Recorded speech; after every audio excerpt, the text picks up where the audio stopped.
Good Lord, surely the mantel clock lies. It's after 3 in the morning? Is it really that late? Oh, this has proven to be an interesting evening, but I'm afraid I must soon make for my bed. The fireplace is burning low, my eyelids have grown heavy, and we've drained the bottle near to the dregs. There's just enough to revive our glasses one last time, and so we shall. A toast, my good man, to all that is, and to all that shall be. Gah, that single malt burns, doesn't it? It burns just like the fires that await us down below. The doctor has reproached me for drinking to excess on many occasions. He's even stated that it shall be the death of me. But I believe just the opposite. After a lifetime pursuit of all things arcane, the drink is likely the only thing keeping me alive. It holds the night terrors at bay, you see. It allows me to get some rest at night. What's that? I didn't quite catch the question. Oh, which one? Oh, that contraption sitting on the corner of my desk? Why, that's an old sextant. It's a device for nautical navigation. This one is very old, late 18th century. To this very day, one could probably still rely on it to find their way across the high seas. It was given to me by a family friend, a distinguished old naval captain named Theodore Burwell. Captain Burwell was a remarkable character. A stout, weathered little bear of a man, a decorated officer who'd spent most of his career maintaining order down in the Pacific Station. He was larger than life, Teddy was. He loved whores and he loved to drink, so we got along famously once I finally came of age and discovered that I, too, shared his enthusiasm for intoxicants and prostitutes. We'd spent many evenings together in cut houses around the world, sampling the various delights one can find in such Oh, right. Of course, the sextant. I got a little sidetracked. It happens more frequently these days, now that I am in my twilight years. It is a curio that comes with a story, as they often do. This one is quite ghastly, I'm afraid. Do you wish to hear it? I knew you would. On the night that the sextant passed into my possession, Captain Burwell and I had consumed almost 60 ounces of rum on his back terrace, and we were both deep into our cups. His house was a massive structure that rested upon the edge of a rocky cliff, and the terrace overlooked a placid tropical bay. It was a grand place to while away a summer's eve, and drink to the health of the sea, as Teddy was fond of saying. The tone of this evening's conversation slowly veered from urbane and polite at dinner to one of rollicking, bawdy good cheer by 11. We boasted of the woman we had lain with, and recounted glorious tales of drunken public house brawls. The captain played a few old, warbling sea shanty records at top volume, and we waltzed with patio furniture as our partners, only to curse them when the dance was over and hurl them into the bay. At one point, we actually got into a food fight with a passing troop of monkeys. Our drunken guffaws sounded no different than the enraged screeching of the primates, I've no doubt.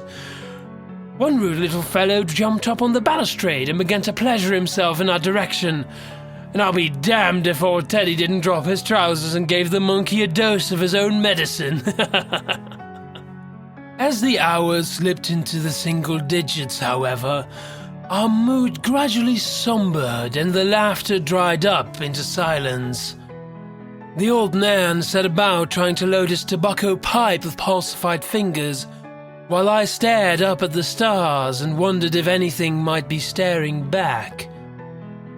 Teddy snorted at me and said, "All the youth these days with their heads out in space.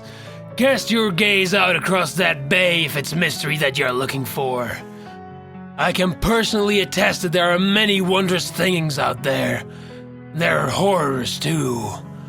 Horrors from beyond the human imagination. My interest was piqued, and I asked him if he would care to elaborate. Teddy tried to light his pipe and, in the process, spilled tobacco all over his waistcoat. He cursed and slapped it away. I witnessed many strange things during those years at sea, and I heard men speak of things even stranger. But there's one incident in particular that still haunts me today, 40 years later. As I said to you already, lad, there are horrors out there. My interest was piqued, and I asked him if he would care to elaborate. Teddy tried to light his pipe and, in the process, spilled tobacco all over his waistcoat. He cursed and slapped it away. After some determined prying, the story poured from his mouth in a rush, and as I listened, my jaw dropped to the table. Early one morning, a few of Teddy's men had spied a sizable lifeboat bobbing adrift in the sea. Captain Burwell launched a rowboat to investigate the matter, and his men soon overtook the directionless craft and boarded it. They returned with a hollow-eyed, emaciated wreck of a man, the sole survivor of a devastating shipwreck. His only possessions were the sextant that currently resides on my desk, a long-bladed knife, and the ragged clothes on his back. The rescued man told them his name was William McAster, and that he was ravenous and dying of thirst. Burwell ordered the ship's cook to pour him a bowl of corned beef broth, which he drank with trembling hands. After he'd drunk his fill of the broth, the ship's doctor came and washed the crusted sea salt out of William's open sores. The castaway was in terrible condition. He'd been burnt almost black by the tropical sun. His body was skeletal and his movements were palsied. The doctor asked him if he knew how long he'd been adrift, and after some deliberation, the wretched fellow answered, 3 months, I think. Probably more.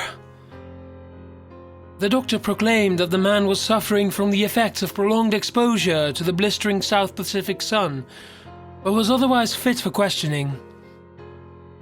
He and Captain Burwell sat with William in private, and they listened to his story in an open-mouthed state of mounting horror and disgust.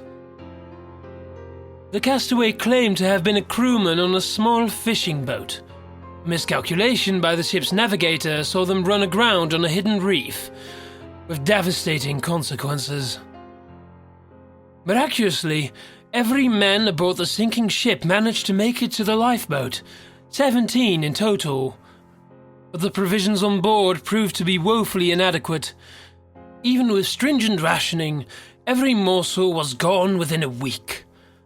Enough rain fell to keep the men's thirst at bay, but their attempts to harvest nourishment from the sea were largely unsuccessful. Famine seized the lifeboat with skeletal fingers, and the man starved from its grasps. It wasn't long before the fishing boat's captain gave in to the madness of hunger. In the dead of night, his mind snapped and he arose to creep stealthily among the sleeping forms of his exhausted crew. His knife and his teeth both bared to kill. He fell upon the weakest of them, and the man's sharp cries quickly roused the others from their shallow and troubled slumber. Horrified, the other man hastened to interrupt the murderous assault, but were driven back by wild strikes from their captain's knife. Most of the would-be rescuers were badly injured by his steel, 2 of them grievously so. With the other crewmen now huddled together as far away as possible, the captain finished his prey by sinking his decaying teeth into the poor bastard's neck. William told his interrogators that he'd observed the friend slurp up the dying man's blood until he became so engorged he vomited a vast wave of red all over the bottom of the boat. The fishing boat captain stayed with his grisly banquet night and day, until the corpse was nothing but a rotten stick man of chewed gristle and splintered bone. The rest of the lot could only look on in revolted horror as the lunatic bent to his feast, crossing themselves and praying for deliverance. Their captain had lost all semblance of humanity. The man had degenerated into a mute, wild-eyed savage, caked with a thick layer of dried blood and surrounded by a cloud of flies. He began to urinate and defecate in the lifeboat rather than over the side. His men suffered from infections. Several of them died and were given a hasty burial at sea by their mates before their captain had the opportunity to steal the corpses. When the madman's ghastly banquet had become too rotten and spare to consume any longer, he finally threw it overboard, and then turned his burning gaze to the remaining crewmen, naked hunger in his eyes. The men decided to sleep in shifts, but it was to no avail. That very night, a thick fog descended over them. Under its cover, the lunatic slithered over to his crewman's side of the boat on his stomach, slowly, like a serpent. One of the men who'd been badly injured during the first attack was set upon and dragged up by his foot. After winning a grim match of tug-of-war with the others, the captain dragged him to the stern of the lifeboat and, grinning at the pleas for mercy from his crew, he cut the man's throat. After the second man's body was consumed, the ravenous monster stole another crewman, and then another. Days of tension blended into nights of terror, and the castaways grew steadily weaker from hunger and psychological pressure. The ghoul in their midst, however, only grew stronger. Soon, their captain became too strong for the others to fend off, even as a group. At that point in time, he ceased the practice of waiting for his men to lose their fright against sleep, and began to attack them at will. Much to their misery, the captain made a grisly discovery. Instead of killing a man and then hasting to consume as much of his flesh as possible before it spoiled, he could simply cut or chew off a few mouthfuls of living meat as the need arose.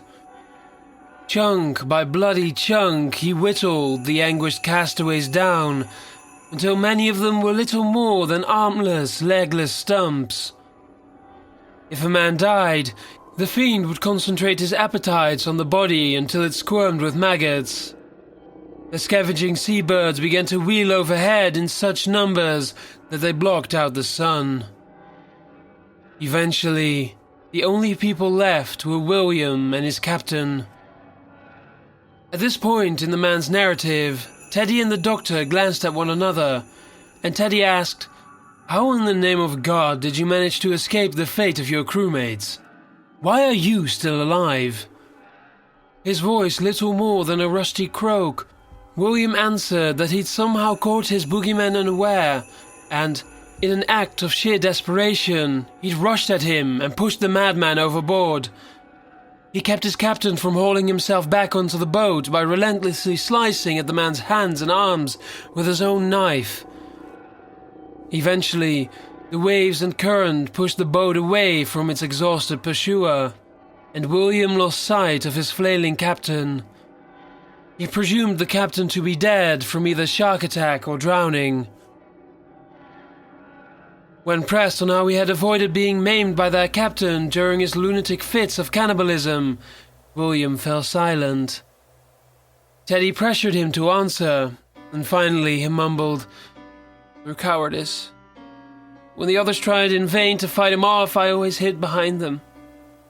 I couldn't face him. I was too afraid." Captain Burwell saw to it that the traumatized man received the best care that he could muster, and made haste for the nearest port. Night fell. Shortly after the moon set, the night's gentle silence was broken by a clanging alarm. Everyone rushed to the deck, only to discover that the rowboat was missing and the sentries were dead. They'd been stripped of their weapons and most of their flesh. The castaway was no longer on board. Poor Teddy was devastated that he'd been so adeptly fooled by the monstrous fiend. He swore an oath to the murdered sentries that he'd personally see the degenerate bastard stand before his firing squad. He sought any and all records pertaining to the castaway's missing ship and confirmed what he already knew to be the truth. William had not been a crewman on the lost fishing boat. He had been their captain. I asked Teddy if the madman had ever been found and apprehended, and he slowly shook his head while staring out at the bay. I never found him, nor did anyone else. Or as I know, he's still out there, drifting without destination and setting upon anyone foolhardy enough to bring him aboard.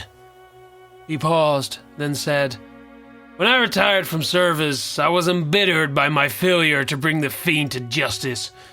But I was glad for it too, because the thought of facing him again made a cold sweat seep from my brow.